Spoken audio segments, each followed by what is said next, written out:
All right, part 11. So for this part, I'm just going to give you some backstory on the family. Pause all the stuff about the house, pause the stuff about the car. This is backstory on his family, my ex-husband's family. All right, follow me. My ex-husband's parents, mom and dad, are both deceased. Mom passed away from cancer.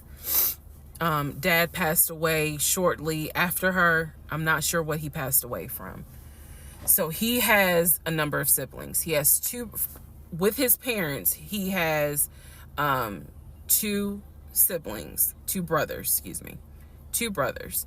One is older, lives in Philly. One is younger by 2 years, lives in Nashville. He has two sisters. One, Shantae, is older, lives in Douglasville with her husband and two kids, a boy and a girl.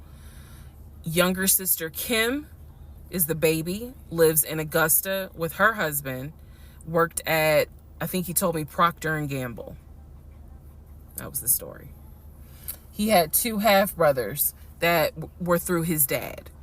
One brother lived in Baltimore. The other brother lived in Augusta. The brother that lived in Augusta, I have physically met in person, shook hands, hugged, all that. The brother that lived in Baltimore, I have FaceTimed with, talked to him.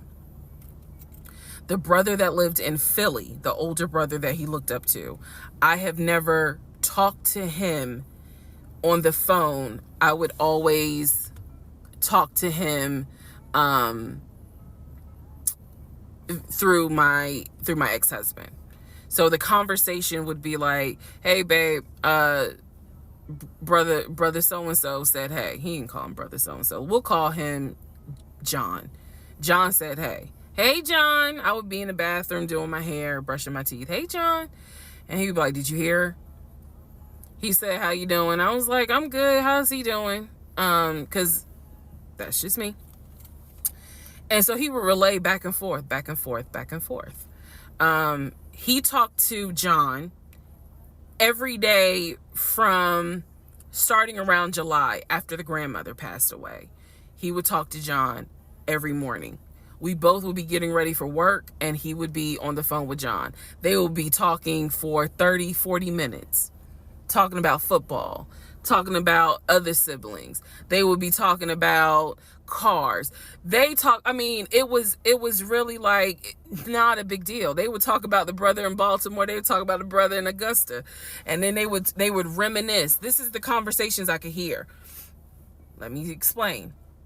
When I say I can hear a conversation, what that means is I am physically standing near him or next to him where I could hear him with the phone up to his ear talking to someone, because it wasn't me.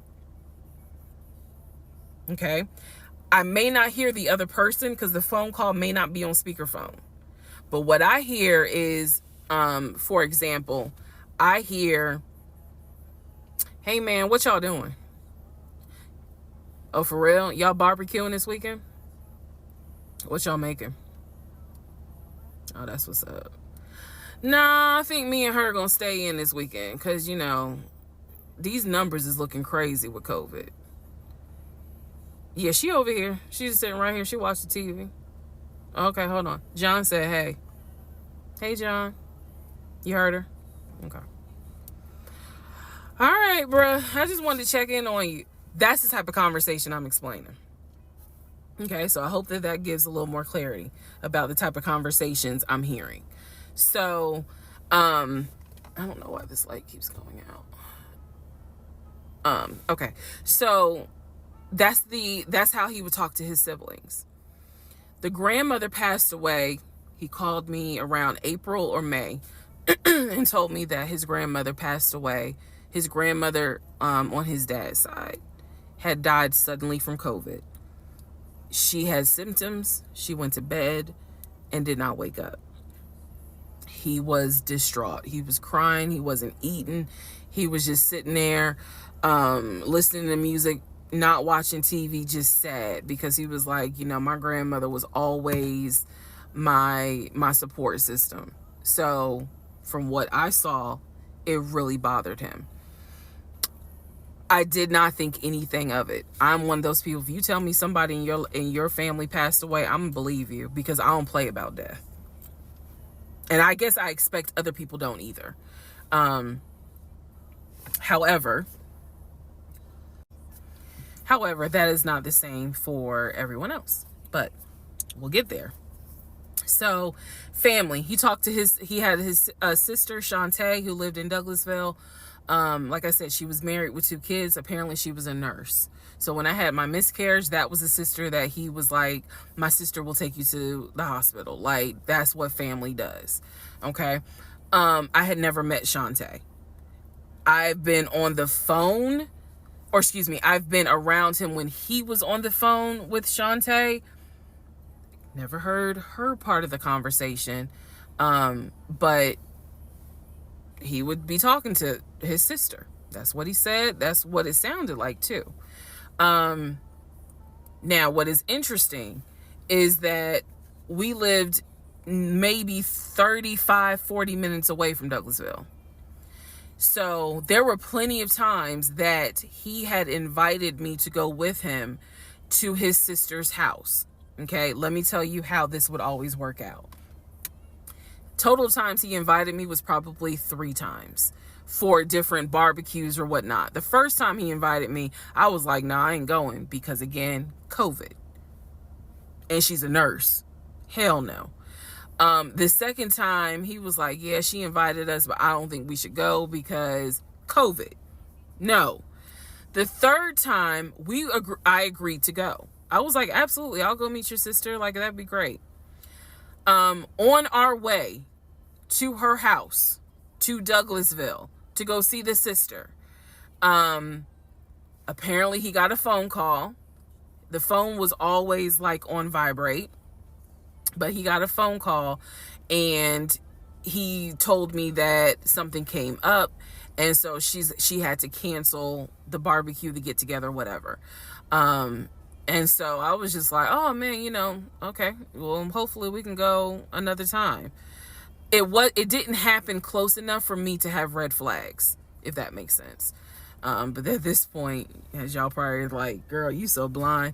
But again, I didn't think anything of it, because it's like, okay, it fell through. We'll see. We'll reschedule.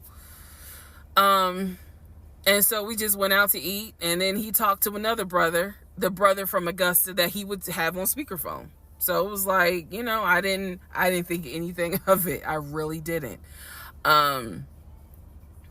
And the more I talk about it, the more I realize, like, I'm not a dumb person, but it just never dawned on me the things that you have to now investigate. It didn't dawn on me. But nevertheless, that is the backstory for his family, right? Grandmother passed away. 3 weeks later, he called me and told me his uncle had passed away from COVID. The uncle had tested positive, had to go into the hospital, and he died. It was a bit of a red flag. It was a bit of a red flag, but like I said, I don't play about death. So I was just like, wow. Because of these 2 deaths, he became a stickler about COVID. And when I mean a stickler, wear your mask, wear gloves, hand sanitize, wash your hands. Like, he was annoying about making sure neither one of us caught COVID. So now I'm going to give you the backstory in regards to what I was told with the ex-wife.